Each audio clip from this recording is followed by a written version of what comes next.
I'm very pleased today to welcome you to the Employability World Tour UK.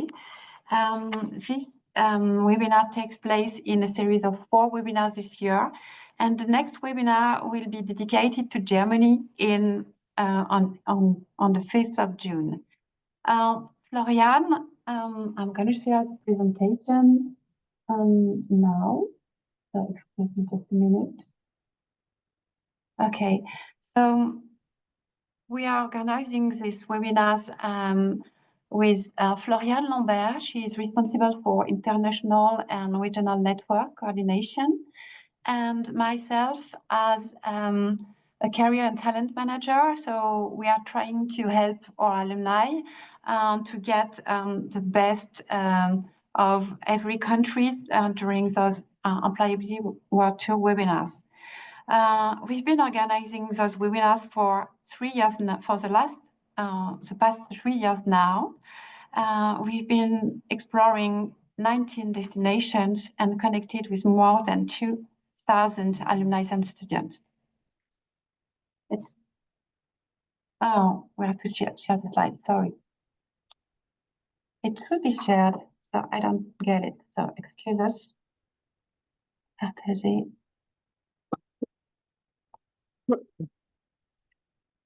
Is it okay now? So you can. Do you have to share? Yes. Yes, it's okay. So I'm going to go here. Perfect. So these events happen to students and alumni as well. I will be moderating the webinar today, and Domiti, just here, will be helping me to moderate the Q&A session that will take place at the end of the webinar. You will be you will be welcome to ask your question in the chat of the session, and Domiti will take your question by the end of the webinar. The presentation will take about 45 to 50 minutes, and then the questions Q&A session will be open. Please keep and turn your camera on, especially when you will be asking your question. It's much more sympathetic to get to know each other. So before we start, I wanted to remind you all that you have many online resources on our alumni website, starting with the Employability World Tour. As said previously, we went to 19 different countries. So when connecting you on the website, you can find all information, the recording of the session, and as well the deck of the sessions that have been taking place previously. So you're very welcome to come and visit. Webinar today will be put on our website within the 10 next days and will be available to you.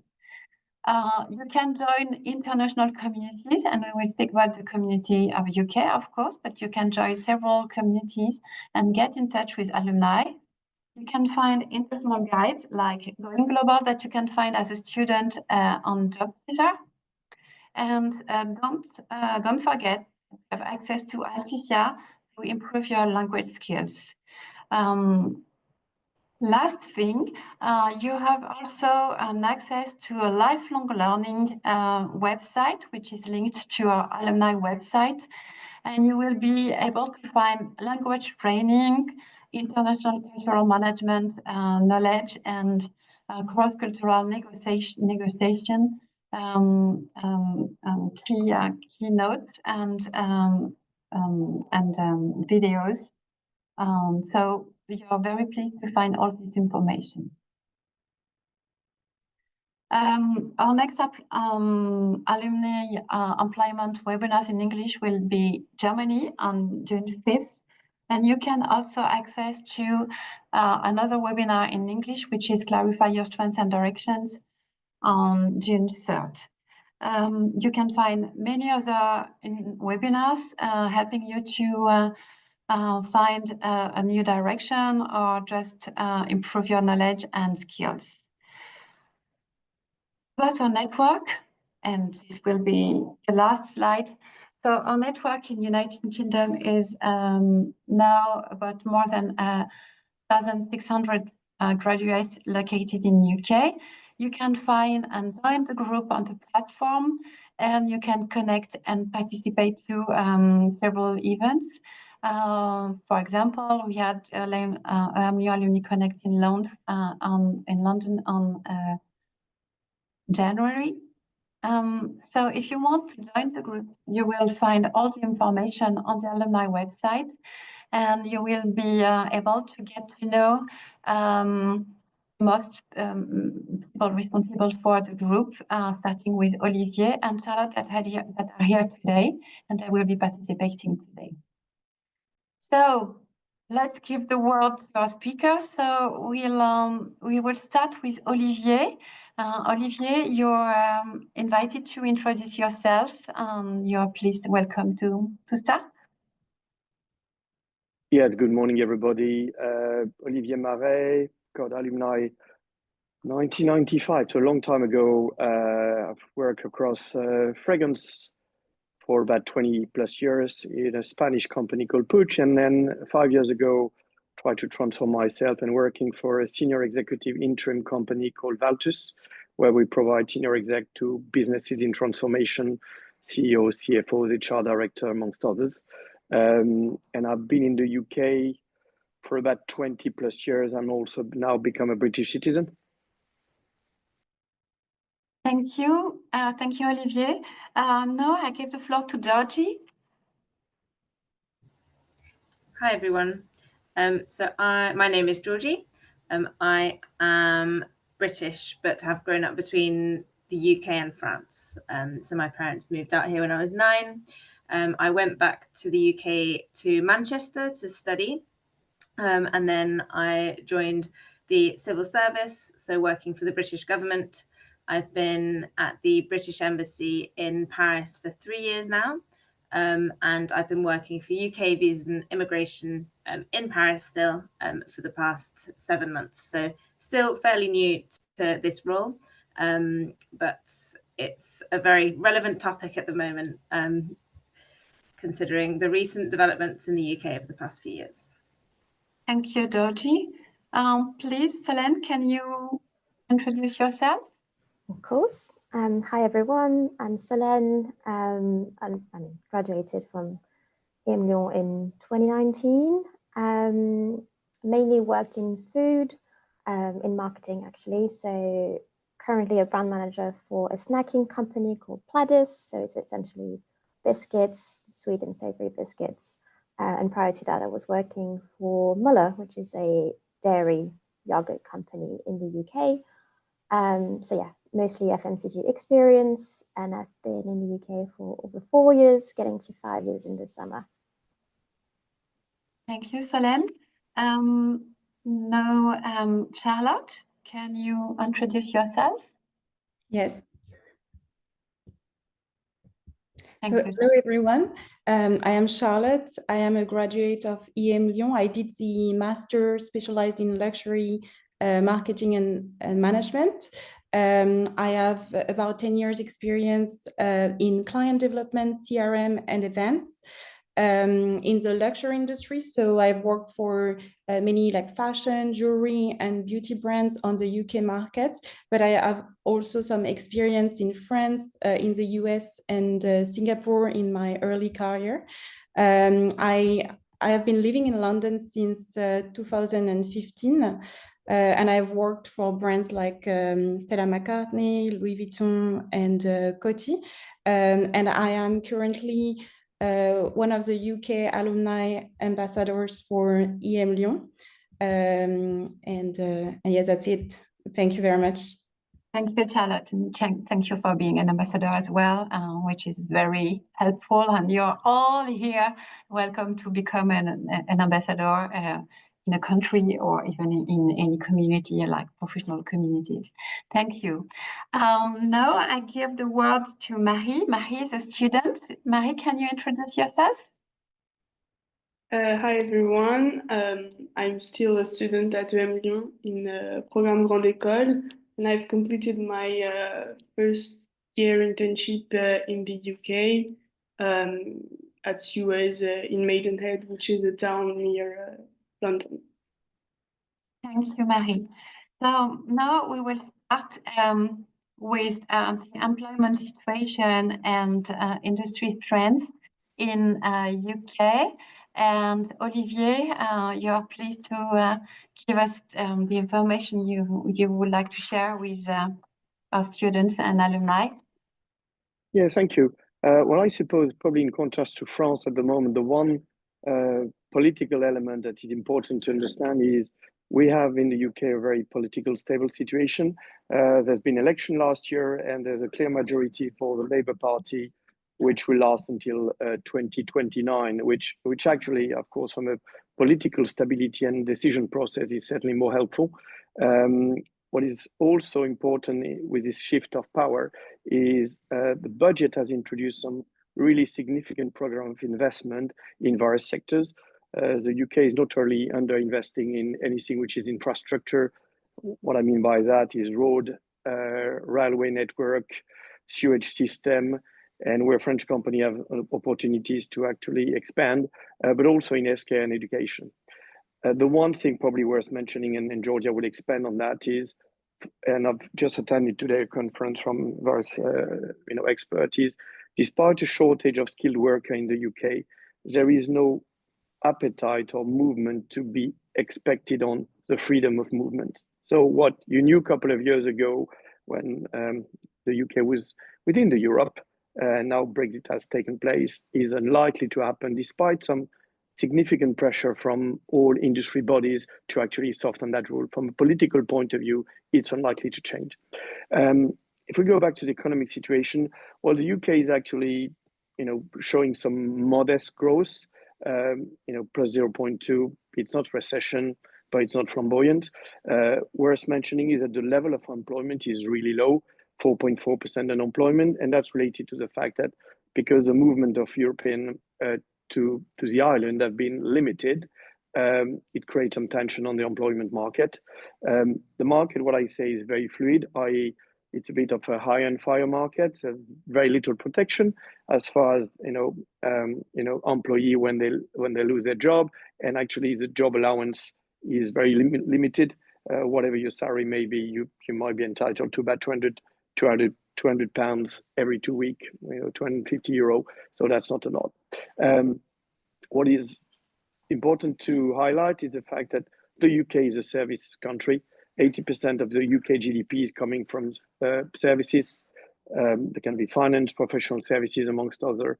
And this is really still remain one of the key industry factor, which I know is creating some appetite from students from all, namely some of the finance program from Lyon to actually come to the UK, and we'll come to that in a minute. But so in terms of banking, insurance, asset management, fintech or trading, the UK remains, despite a movement from French companies going back to France, it still remains a very important market.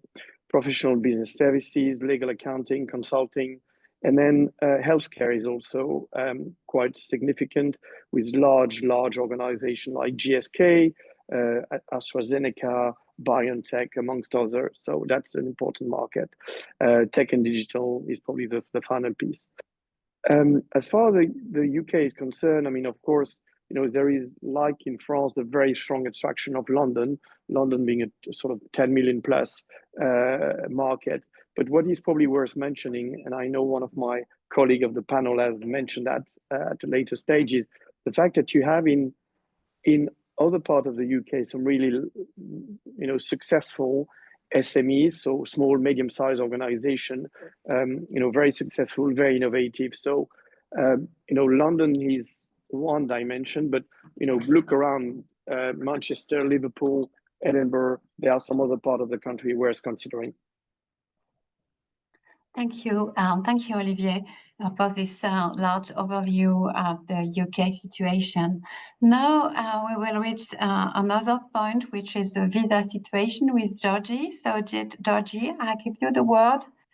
I know you have a lot to share with us. So, hi everyone. Let's go. Yes, so this is a huge topic, so I'm going to try and keep it as concise and as practical as possible. I know the visa situation is quite disappointing and confusing, especially considering in the past, as French nationals, European nationals, we didn't need a visa to travel to the UK. Now, as Olivier mentioned, with the ending of freedom of movement, now to study or to work in the UK, you need to apply for a visa. Now, this first slide here is super useful for any sort of visa that you're looking at. So you can scan the QR code here, or I think Delphine's going to send around the slides afterwards. But that slide basically has a really important gov.uk website page where you can go on, click on do I need a visa, and it will take you through a questionnaire and assess whether you need a visa or not. So super important, and it's where you'll get all your first information when applying for a visa. Now, when you apply for a visa for the UK, so whether this is study, work, or a visit visa, just to note, the processing times can take up to 3 weeks, which is 15 working days. So this processing time will start once you have submitted your application online and then visited the visa application centre, in your case in Paris, where they will take your biometrics and your photo, and then the clock starts ticking. So we always recommend you apply as early as possible whenever applying for a visa. You can apply up to 3 months in advance. Sometimes if you haven't filled in enough information, or if the person that's looking at your case has quite a few questions, they will come back to you to request more information, and that can delay the process slightly. So please, please, please apply as early as possible to avoid any disappointment. If you do need an urgent visa, an urgent decision made on your visa, you can pay for priority visa service, which will give you a decision on your visa in 5 working days, assuming no extra checks or documents are required. And that costs £500, or the end of the next working day, you can pay for a super priority visa, which costs £1,000. So it's quite an investment, but if you need the visa, it's worth it. Next slide, please, Delphine. This slide runs you through the whole visa process, as I just mentioned. So I'll go for it very quickly, but you pay online, you apply on gov.uk, you pay the fee for the visa and for the immigration health surcharge, and you book an appointment at the visa application centre. You then can pay for your additional add-ons, submit your biometrics at the visa application centre. The clock starts ticking for the decision maker, and then hopefully by the end of the 15 days, you will have a response. You'll receive your response by email, so please make sure you check your spam, because sometimes it goes into your spam or your junk box. And then you can go and collect your passport from the visa application centre, whether it's been issued or not. Next slide, please. Now, I thought that today, since this is about employability, I'm going to focus on 2 specific types of visas. One's the graduate visa, and one is the government authorized exchange visa. So the graduate visa is very, very unique, and it's a great opportunity, but it's very niche. So you have to meet certain criteria. The main thing that you need to consider is that you have to have done your undergraduate studies in the UK already, and you have to be in the UK at the time of studying, at the time of applying for a graduate visa. So you can't study in the UK, come back, settle back in France, and then apply for the graduate visa. It won't be accepted. You have to still be in the UK and apply from there. So this graduate visa will give you the opportunity to work in the UK for 2 years if you have a bachelor's degree, or 3 years if you have a PhD degree. You do not need any sponsorship, and essentially all you need to do is have proof that you have completed the degree that you say you've completed, and that is through your education provider, so your university or your college, telling the Home Office that you've completed this course and providing you with the documents. The institution has to be an approved institution, which is all the major universities in the UK, so that shouldn't be much of an issue. And as mentioned, must apply in the UK, and you have to pay the application fee, which I'll cover on later, and the immigration health surcharge. Next slide, please. Mm-hmm. So the government authorised exchange visa. Now, this will be very useful for any of you that are looking to undertake some temporary short-term work. So this can be work experience or mostly work experience if you are a young graduate and looking to gain experience in the UK. So as I'm sure you're aware, if you've looked into this, you can't just travel to the UK to gain work experience with the company. But a way around that is that some companies in the UK are registered as sponsors to employ such graduates to come to the UK for a very short amount of time to do this work experience or training. So as long as they are authorised, they're an authorised sponsor, you are free to apply with them and they will sponsor you to come through this scheme. Please note that you must meet all the other eligibility requirements for visas, which I'll touch on in a second. So under this scheme, you can study. So you can complete some short studies whilst you're there on a government exchange visa. You can work in the job that you have a sponsorship for. And you can actually do a second job for 20 hours a week, which is great. So that can be bars, restaurants, etc., whatever you need to support yourself. And if you have dependents, a partner or children, they're eligible to apply as dependents, which is another visa scheme. But please note, on this scheme, you're not allowed to take another permanent job. So you can't work more than 20 hours a week on anything else. And you cannot access public funds or public benefits, so funding from the government. Now, documents required, so this is for both the graduate scheme and the government authorised exchange. So you need a current passport or valid travel document. And you also need a certificate of acceptance of study number. So that is that shows you've been accepted onto a course and you've completed a course, or a sponsorship number from your sponsor. So these are the two really important things that you need to provide. And then to back up your application, you can also provide proof of your finances, so that you have enough money to support yourself whilst you're in the UK, proof of your knowledge of English, and there's a list on that QR code with all things we recommend you provide. And my honest recommendation to you is that you just provide as much as you can, because you could apply technically with just a passport and your reference number, but the decision maker is not going to be entirely convinced that you have the right background and profile. So provide as much as possible. It will also avoid any delays in then coming to ask you for more information, or even sometimes they call you up to have a short interview. If you give them as much information as possible, you can tick all the boxes. And to note as well for France, please don't forget that any official certificates must be officially translated into English. So you cannot provide certificates in French. For example, a birth certificate or a marriage certificate has to be officially translated to English. Now, here are the costs. I'll speed up a little bit, but here are the costs of the scheme. So the graduate visa costs 822, and the government authorised exchange is 298.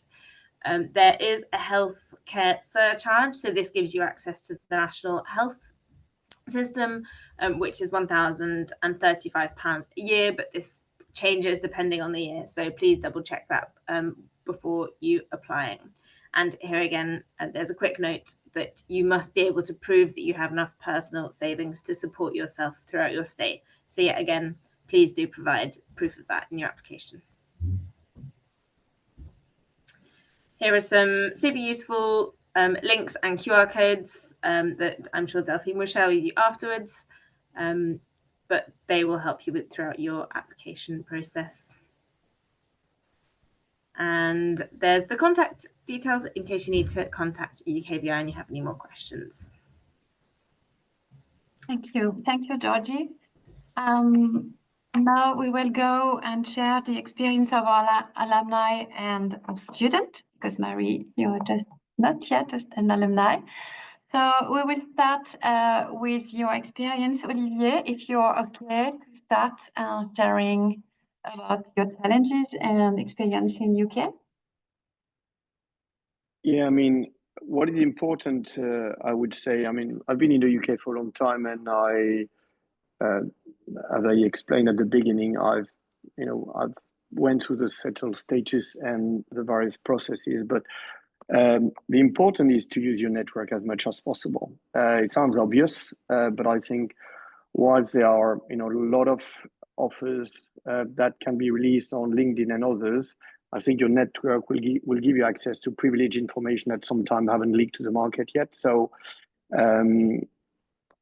it can be French Tech, it can be the Chamber of Commerce, it can be, of course, as I mentioned, LinkedIn. But it can also be all the headhunters that you have in the UK. The UK is probably one of the most dynamic markets in terms of headhunters. The business started there, coming from the US in Europe. And so you have a huge quantity of executive search firm or headhunter who actually would be quite generally happy to sort of go through sort of a first interview with you to sort of gauge where you are. So I would encourage you to do that. Maybe one caveat to that, well, not one caveat, one element, as a piece of advice, when you try to connect with people on LinkedIn, just don't try to connect like that. That's a bit casual. I just received already a couple of requests since we've started this meeting, and I have no information, no background, no reason why, except the fact that we are both alumni of EMLYON. And I think just put an extra couple of lines. I know you're limited to 300 words, but actually that makes it a bit more personal. So I would encourage you to do that, because otherwise, I receive probably 20 a week. So will I accept all of them? I'm not too sure. So, I think take that. The challenges you face is you just have to be really properly comfortable in English. So, and I'm sure, with the fact that, that has become the language at school as well. So, but your language must be absolutely fluid and fluent, because you're competing against other other students from other university or other candidates. So that's absolutely critical. The fact that you may speak another European language will be absolutely an asset, because British people generally don't tend to speak foreign languages. So if you can and are applying for a role that require that, that's going to be absolutely helpful. The other challenge I put is, of course, the visa and work permit, and I'm not going to expand on that. The only dimension I will actually mention to you is, so to give you an idea, that's pre-Brexit, there were 900 VE coming to the UK every year. Now we had 200. So they hope that this number will go back up again. But that shows how the Brexit and the visa complexity has sort of damaged the flow of population between these two countries. And it's also quite costly. I'm keen to be quite transparent, and maybe my colleagues will tell you differently. I've seen 0 intent coming to the UK for the last, couple of years. It doesn't mean it's not possible, but I think companies are, while they are happy to sponsor people to come and work, for intern, the cost they have to pay is probably not worth it. So, it's a battle, it's competitive, but, I think with some resilience, you can make it work. In terms of contract negotiation, and, we're sort of preempting, another stage here. Focus on, of course, the salary base. It tends to be probably generally lower than France.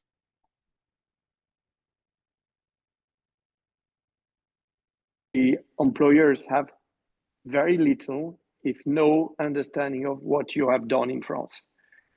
So they know you've done a business school. They have no idea what it is. They have no idea of its value. So what they will ask you is, what can you do, and not what have you done?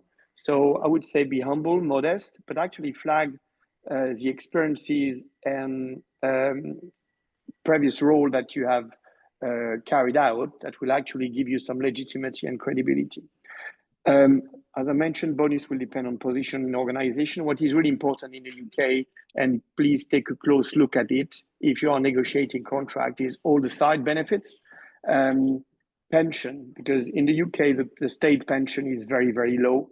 So your retraite. So see how much the company will contribute to it and how much you will have, because it's a joint effort. But also anything which is healthcare related.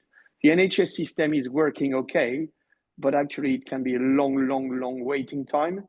So, having some sort of support from your company is very much appreciated, because also going private is very expensive.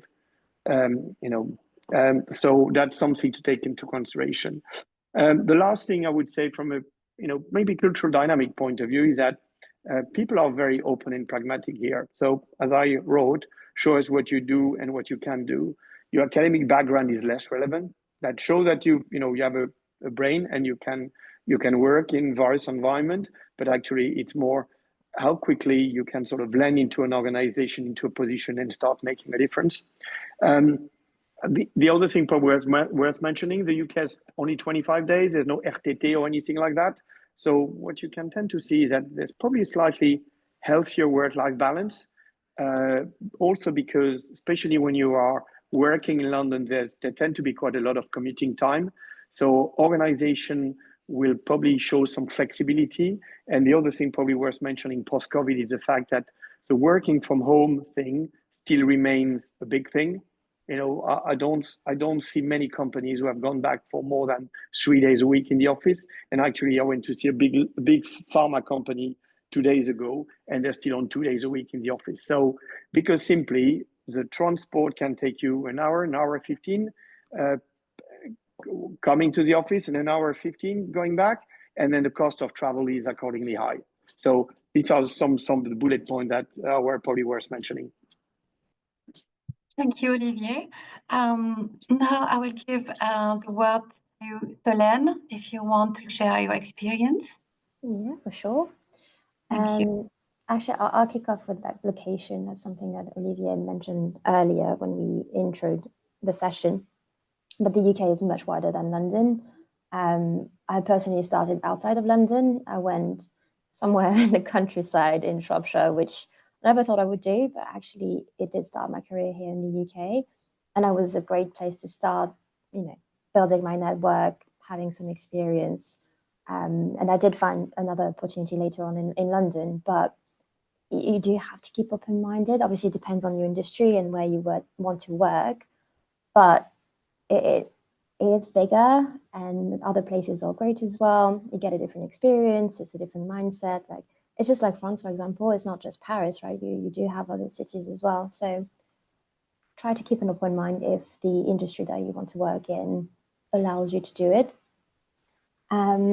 Language, again, echoing what Olivier was saying, I thought I was fluent in English, and I was doing good, but arriving here, I was like, damn, there's still a bit of a improvement to be made, because everyone is obviously like fluent, and you have accents and slang, and you think you know English because you've been watching TV, but it's American TV mostly. So trust me, British is quite different. So you definitely have to be comfortable. I'm not saying that you have to have a perfect accent. They are absolutely fine with a French accent, as long as you can express yourself, you understand people. That's the main thing, really. I put networking in between the job search and like adapt it to work, because it's so important to build and nurture relationships with people that you've studied with or you're working with, because it's actually sometimes a very small world. I've been working with colleagues or agencies in my previous company, and now, I don't know, for example, yesterday I was on a shoot and I met people that I worked with like 2 years ago. And it's just such a small world. People know each other, and it's important to have, of course, a good reputation. Make sure that you don't burn any bridges. And it's just being professional, right? But people talk and people know you. So just make sure that you behave professionally, you build relationships, and it can be very useful as well. My first manager in the UK, is working in the same company as me right now. We both moved. So, you know, you do end up working with the same people sometimes if you remain in the same industry. In terms of work culture, it is less hierarchical than in France, for sure. They don't care about your rank as such, so you can just walk the whole way and talk to your vice president when you are actually just an assistant brand manager, for example. Like they don't care about your status, which is sometimes quite surprising because, you know, you feel a bit stressed, but as long as, again, you behave professionally, it's important to like build those relationships, and it's building your visibility as well inside the company. And yeah, work culture, I do agree, it's a bit more flexible than in France. You know, there's no need to stay in the office just to stay in the office. If you have done your job, you just go home. Obviously, there's always a lot to do anyway. So depending on the industry, again, I think finance is probably quite intense. Marketing, we have the luxury of sometimes, you know, if I'm done by 5, I'm done by 5 and I just go home. As long as the work gets done, I'm not being monitored of like how long I'm staying online during the day or like in the office. One thing I would say though is if you care about your long lunch breaks, 2 hours, going to a restaurant whatsoever, you can say bye to that. Usually, I mean, at least for me, it's between half an hour, maybe 45 minutes tops, if I'm having a long one, but plenty of days where I'm just like grabbing a sandwich, having a 15-minute break by my desk. Like it's absolutely common here. But if I means that I finish my day earlier, I don't mind really. So yeah, that's me in a nutshell. Thank you, Solène, and thank you for the cultural differences, which makes something very different working in a company. Look like it's a bit the same in Germany as well. So now we will share the floor with Charlotte, and I'm going to your slide. So you're welcome to take the floor, Charlotte. Sure. So in terms of employment climate in the UK, I will say that since COVID and Brexit, the UK market has changed a lot, and some offices really relocated to other countries, like especially in the like financial industry. And of course, there is the need for the visa, so more challenges to find internship and jobs, as my colleagues were saying earlier. And employers are more careful of who they hire, so they are being more picky and try to find the perfect match because there is a lot of competition on the market. A lot of people are applying for jobs, so they have the choice and they will be more picky in terms of interview stages. So, for example, they will ask at final stages to meet you and also to present a case study or a manifesto. So there may be some work to do for the final stage to get the job. Most of the jobs, like I guess it's the same in France and other countries, are posted on LinkedIn, and it makes things more competitive because everyone can see the job. So sometimes we have between 200 and 600 applicants for the same position if it's a big company. So I will say try also to apply for less prestigious brands as well. And a lot of companies are using, of course, AI, and your CV go through the ATS checks. So just make sure that your CV is ATS check approved. So you can use OpenAI to screen your CV, and it will give you recommendation on how to pass these checks. And also make sure to use keywords on your LinkedIn profile to be more visible to like recruiters. And networking is key in this competitive market. And in terms of work culture, people are very like focused and efficient at work. There is also open communication. It's very open to sharing ideas, and there is less hierarchy. People are quite friendly in offices, but we need to be less direct compared than in France, for example. Like people are quite like polite and diplomatic in their way of speaking. And there is generally more opportunities to grow within the same company. You can grow faster if you stay long in a company and you do a good job. And in terms of like, I'm going to share some best practices for looking for a job in the UK. So even if employers in the UK are quite more flexible and open to hire people from different backgrounds, they still prefer hiring people who are already in the same industry or have the same job titles. So people who already have done the job before, given the market is quite competitive at the moment. So when you go to interviews, I will suggest to pitch what you can bring to the company, show that you are the exact match, you have done this job before and you will be very confident in doing it, and share, of course, a strong interest for the company. And I think it's also a best practice to send a thank you note after each stage of the interview process. And just be clear about your story and what you want next, especially if you are looking for a career transition. And I think it's the same in all countries, but if you have any gaps on your CV, just try to justify these gaps. For example, I was looking for a job recently, and I did some consulting work on the side, and it was very appreciated by recruiter when I was using this consulting work to justify the gap on my CV, because they were questioning that. And even if, as Solène was saying, even if there are a lot of job opportunities in London, don't be afraid to apply in other cities like Edinburgh, Manchester, and also apply for smaller companies. And there are a lot of companies also asking they want to hire French speakers. So don't hesitate to apply for this role, because you have this advantage to speak French.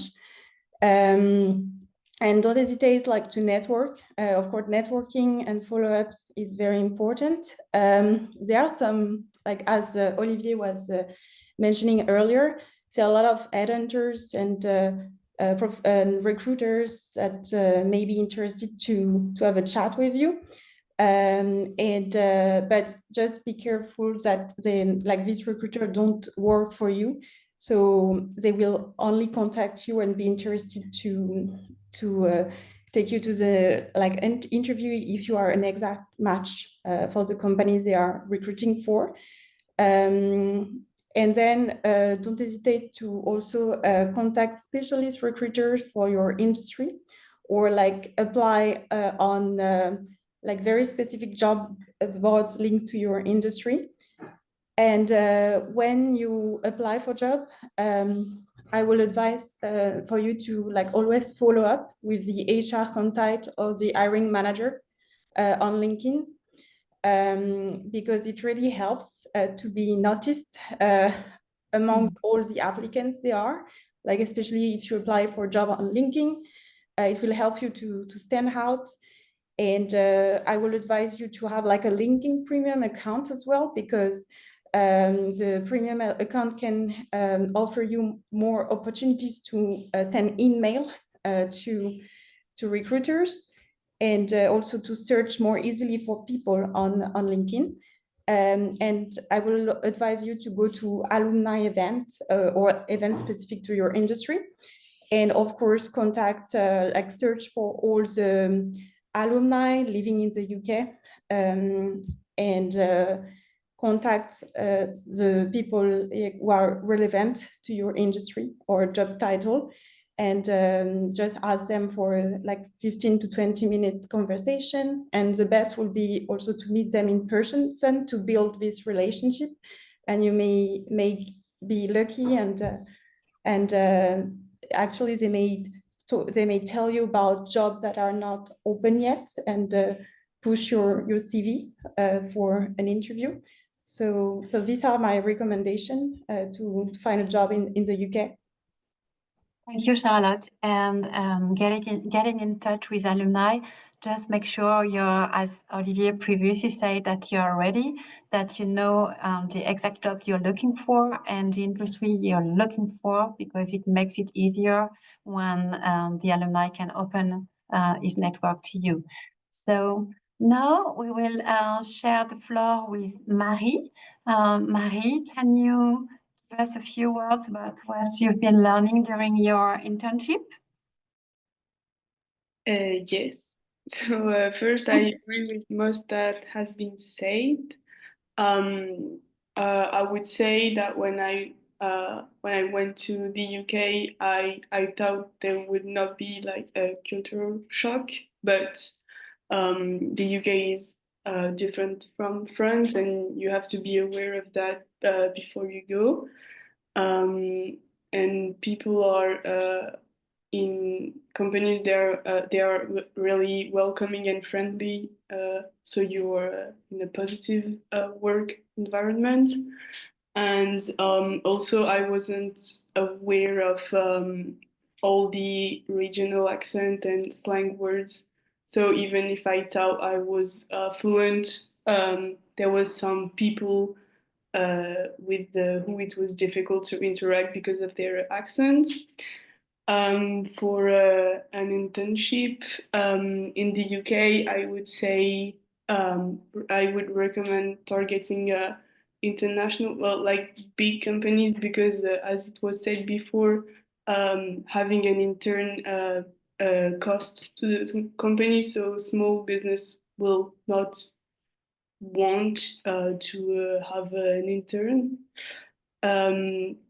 And as it was said before also, don't hesitate to send a spontaneous application. I've done that to find my internship, and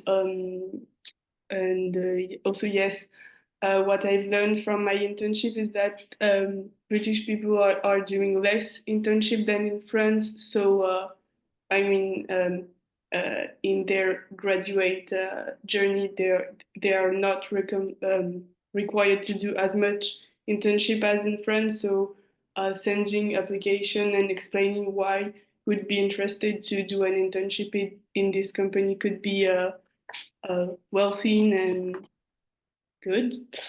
And also don't hesitate to show your skills, and because I've learned that British people do not really care about your school, and they're not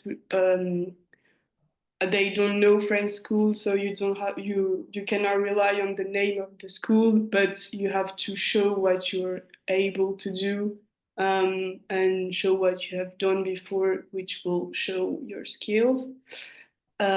Also, in a more practical way of life, you can take advantage of local networks. I lived in a small city, and it was really useful to meet people during my stay.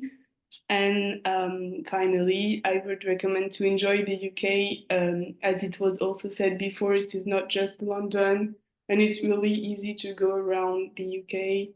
And I mean, it costs a lot, but it's a good experience to do. That's it, I think. Thank you, Marie. So as a conclusion, I would say that regarding your experiences, I have that competitive recruitment process. Thank you for sharing about the thank you note, which has been very used as well in the United States, where I was used to live. So don't forget the thank you note. I think it's a good thing that we are not used to do in France. And as previously said, fill the gap on your CV. So don't hesitate to explain what you're doing in between this gap. Thank you as well for the positive and welcoming culture, Marie, because I think this is something that we should get as an information, and as well the less hierarchical work environment. Thank you. And we still know that the visa process is still complicated. So take advance if you want to go to UK. Before going to the Q&A session, we are used to make a small conclusion with do's and don'ts. So I don't know if Olivier is still here because I know he left. So maybe Solène, you can start with your do's and don'ts. Yeah, for sure. I guess the first do was just to get curious about different industries as well. Because, you just have to keep an open mind. Sometimes there are lovely opportunities out there that you might not think about. I started my career in Paris in the beauty industry, and then COVID happened. But, when you're looking for a job, you keep an open mind, and ended up in the food industry, which been now for almost 5 years. So, you just keep an open mind, and you never know where your career can take you.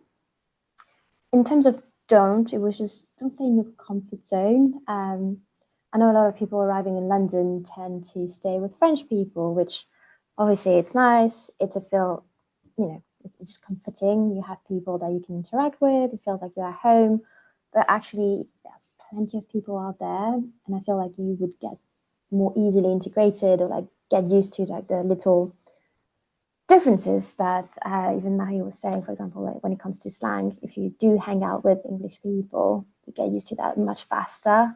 So yeah, just try and meet new people. Don't stay with just French people. Thank you, Solène. Marie, what do you do? What do you want to share?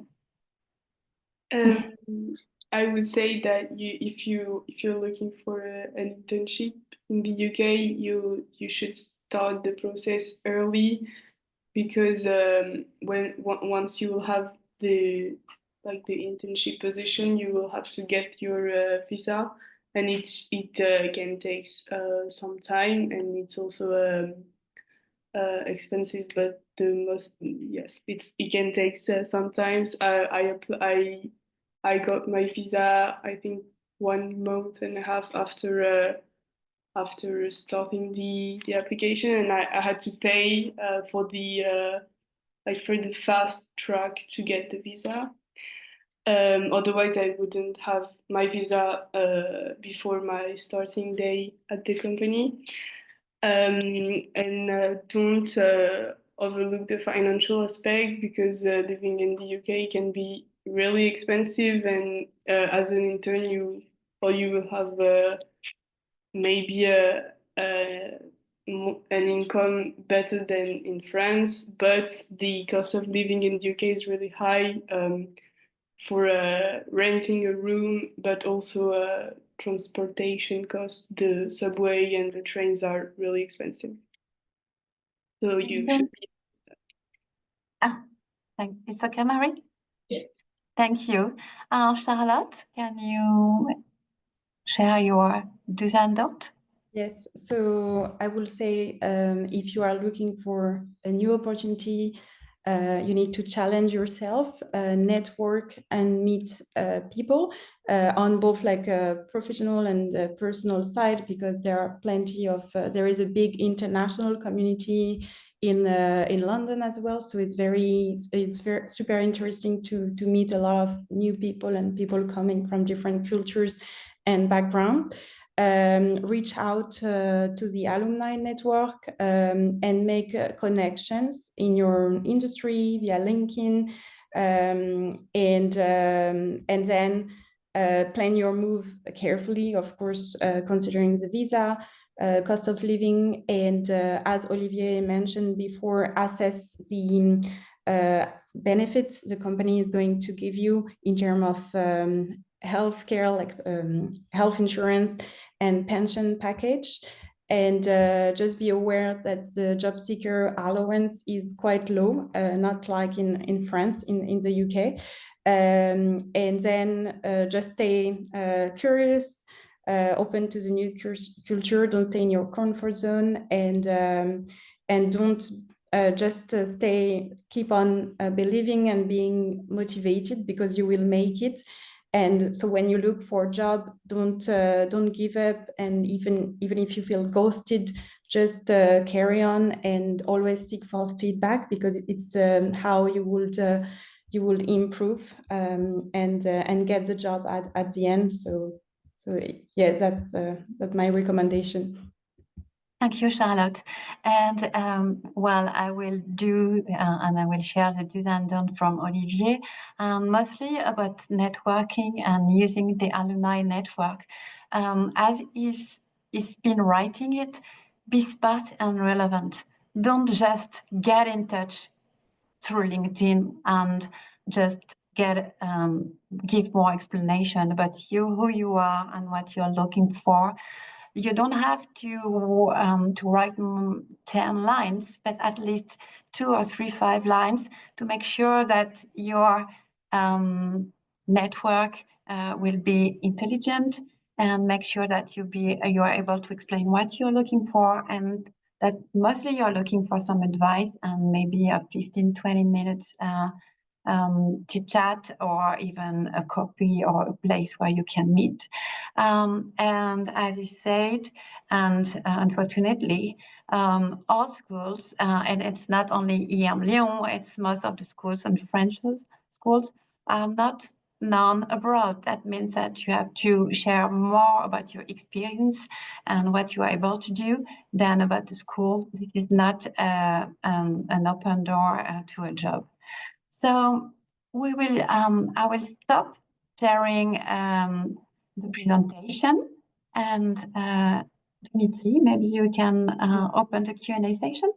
Yes, sure. So we can now answer all of your questions if you want. So we will start by answering the questions asked in the chat. Don't hesitate if you have some new questions in mind to raise your hand after we answer the first questions. So the first question was, is there a better way to get the visa if our partner has the UK passport? So I think this question is addressed to Georgie. Yes. So Georgie, if you want. No problem. So if your partner has a UK passport, it will definitely support your application. You would obviously have to meet all the other requirements. So, for example, you couldn't prove that you had enough money to fund yourself throughout your stay in the UK, and your partner wasn't going to do that and didn't have the funds either. Even if they had a British passport, it wouldn't give you a free green ticket into the UK, essentially. So what I'm trying to say is it does support your application, but you need to make sure you meet all the other requirements as well.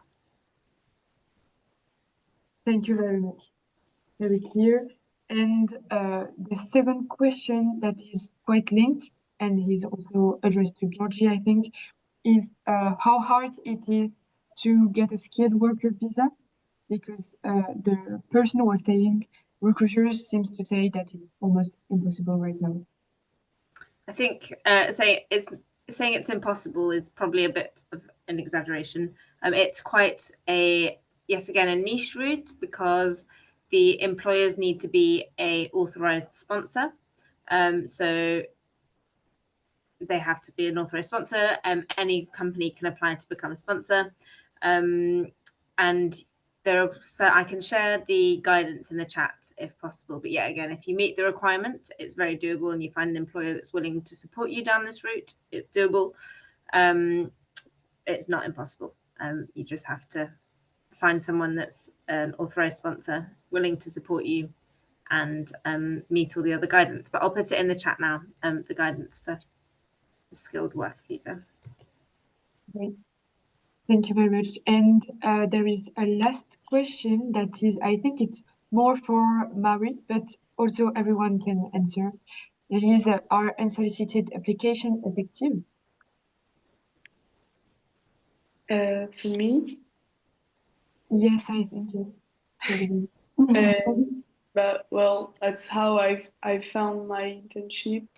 So I would say yes, because there was no position for the job I applied, but I've explained them like the graduation process at EMLYON. I've explained them why I would be interested to join the company, and they were interested, because since the Brexit, they didn't had have an intern, so they were. Thank you. So there is a last question that just came in the chat. So do we need a visa if we are working in London offices part of the month and still be in a French company? So as long as you are being employed by your French employer in France and you are going for a very short amount of time, you do not need a visa, but you'll need an ETA.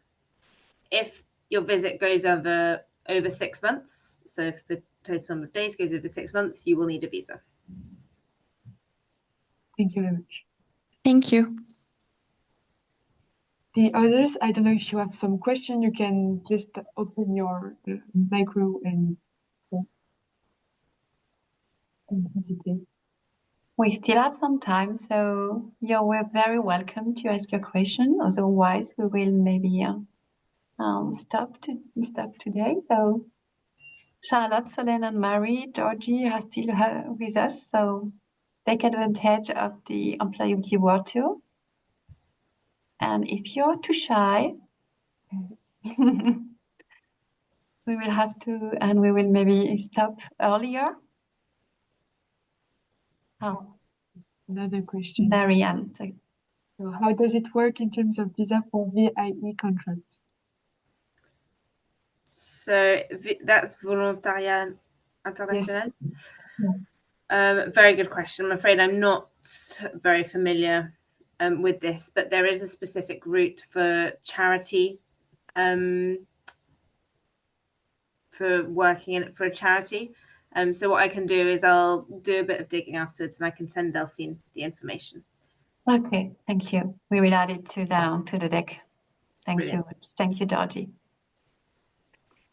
Any other question? So hi, everyone. Thank you a lot for these meaningful and practical insights. One question, because most of the opportunities in the UK are in the big cities, especially London. And you talked about the fact that many people come from many parts of the world. And do you have practical insights and best practices to integrate oneself in a company that will gather a lot of profiles coming from everywhere in the world? Yeah, I can take that one. I actually work in a company where the main head office is in Turkey. So in my current office, we have people from the UK, France, Spain, Turkey, all over really. And what I would say is that usually there is that culture of the company that will affect a lot of like how people interact. And most of the time, obviously, it's a very like welcoming culture. Everyone just like, gets along. It's about being curious. It's about getting to know people, not necessarily having stereotypes about how they are. So, making sure that you keep welcoming, friendly approach to everyone. I would say, luckily for us, actually, people love French people. Or at least I've been lucky enough that people did appreciate working with French people. So good reputation there. Yeah, they're just curious, curious to see like the differences in terms of like culture, how we interact. So it's just being approachable, getting to know people, going past the stereotypes. Yeah, don't know if that answer your question. That's all. Mm-hmm. As Marie said, very welcoming and maybe not judgmental. That makes a difference. Absolutely. Thanks a lot. Yes, then we can move to the next question. I don't know if Melanie, if you want to just open your camera and ask your question. So otherwise, I can. Hi, sorry. I have an issue at the moment with my camera, but my question is to know if there's a real obstacle when applying for jobs, either from LinkedIn or other specific market company job offers online. If it's a real obstacle for a UK recruiter when someone says they're located at the moment in France, but it's still open to relocate to the UK. I don't know if it makes sense. what I'm saying? I don't think it's any different to wherever else you'd be in the UK, in the world, sorry. So it's not, France isn't a massive stopper on it. Thank you very much. I hope that helps. I hope that was the question. Yeah, I guess. Thanks. So now, if you want, Charlotte, you can ask your question. Well, thank you. I'm very sorry I'm on the go in Paris right now. I have a question because I work for EY, which is an international company that has offices everywhere, and for example, offices in London. And I talked to my colleague there, and there could be a possibility for visa sponsorship from EY there. And my question was, as I've been working at EY for like 4 years now, I'm wondering about new career moves. And I was wondering if I did see that opportunity to go to EY London, would I have to stay there with my visa be linked to EY forever, or can I change careers once I'm there? After a while, of course. Good question. I'm not sure on that one either, I'm afraid. So I'll have a look and yet again let Delphine know. Thank you, Georgie. Thank you. Julie, I don't know if you want to ask your question. Yes, sure. I'm just with my phone, so I can't put the camera on. So it's still about the visa. I have a question about the 6 months visa-free period, the ETA, if I'm not wrong. I wanted to know how it works, if the stays are cumulative, sorry, or if it's starting back to 0 when we just cross the border. Yes, again, sorry, this world is crazy of visas. I'm pretty sure it's like cumulative time, but I'll let Delphine know again when I have a definite answer. Okay. Thank you. So thank you very much. I don't know if anyone has questions. Yes, sorry, I still have one. I wanted to know, so at the beginning you were talking about events in London for alumni, and I wanted to know if there is one plane like in a few time in London or not yet. Thank you for your question. We are planning to have an event on the 12th of June, but we will communicate soon about it. And then there may be 1 or 2 other events towards the end of the year. Are you part of the like the group, the UK group on LinkedIn? No, not yet. I didn't know about it before this meeting, but I will join it. I think just after, because I'm like part leading in Lyon and part leading in London because my partner is leading in London. So I'm spending quite a lot of time. And the last time I hadn't the chance to go to the event, and I'm really looking for like knowing more people in London and like making my own network. So I will be happy to join the next one. Great, yes.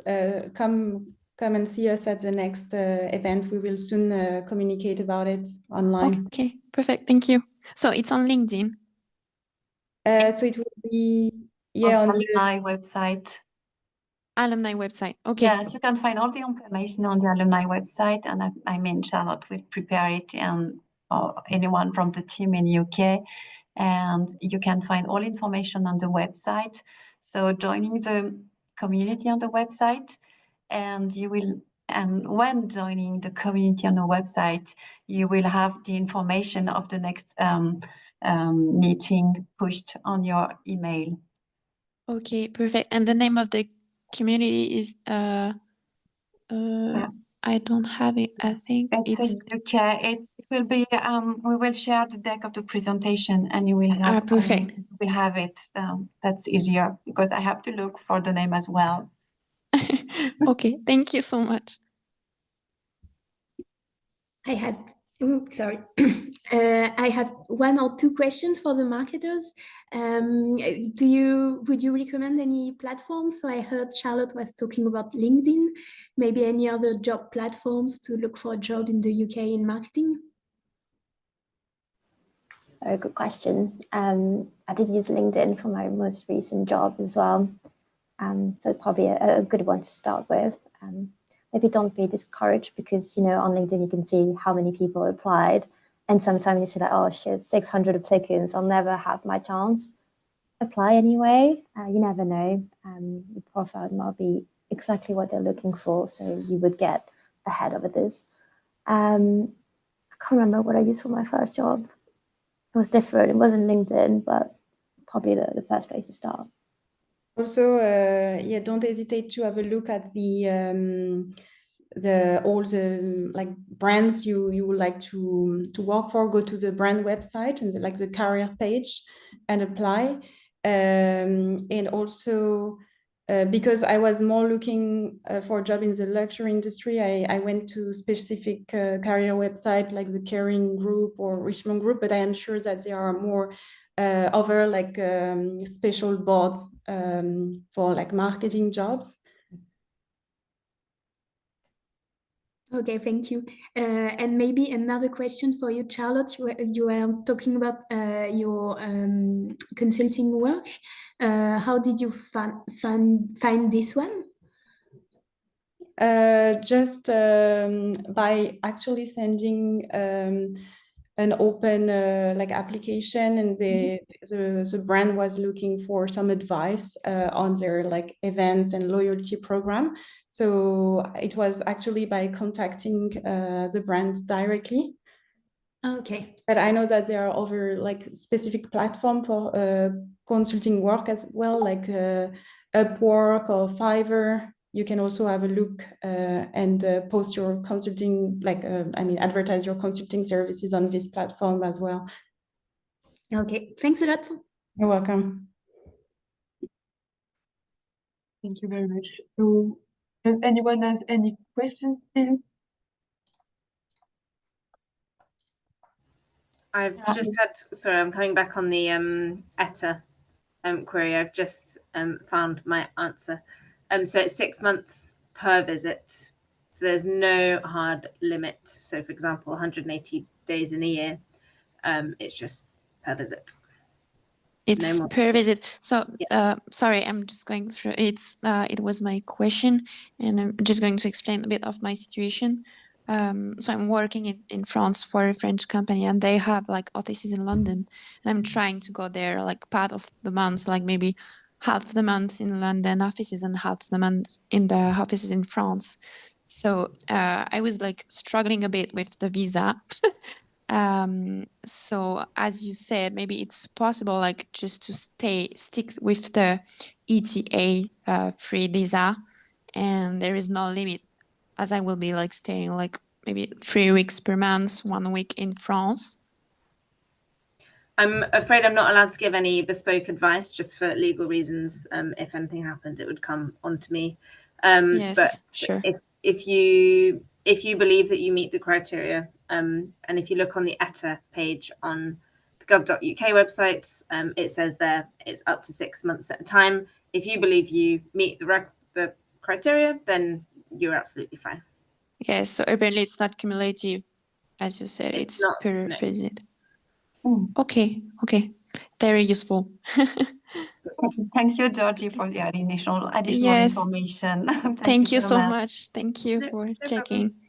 I don't know if is there any other question. I just added in the chat the link to join the UK community. So it's in the chat. I just added as well a link to the EMLYON alumni agenda, and you will find all informations about meeting in several communities all over the world, even in France, and all other events and career events I'm leading. So you've got the link, but we will share as well the deck and the presentation of today. So don't hesitate to visit the website and get into the presentation. Any other question? No. Do you have any other question? No, but from me again, sorry, just to say that I've put the information, I can't remember who asked the question, but about changing jobs once arriving in the UK. There's a link that has all the information Thank you. that you need in the chat. So you Thank should you. have everything you need here. Thank you again, Georgie. Okay, so maybe Charlotte, Solène, or Mary, or Georgie, you want to add something before we leave? It's just 10 before 2, so we still have time, but we can just go to the conclusion. Anything you want to share before we stop the presentation? We're okay? No, good. Just good luck for everyone who wants to come. And if you're around in London, happy to meet you at any alumni event, or if you want to connect on LinkedIn, you have more questions, happy to be there for you. Thank you, Solène. Thank you all. And so I think it's time to get and have some meal. I feel a bit hungry, and please enjoy the afternoon. And thank you so much, Solène, Marie, Charlotte, Georgie, Olivier, who just left. And thank you for the presentation and sharing your experience. It's very helpful and useful. Thank you so much. Thank you all. Bye-bye. Bye. Bye.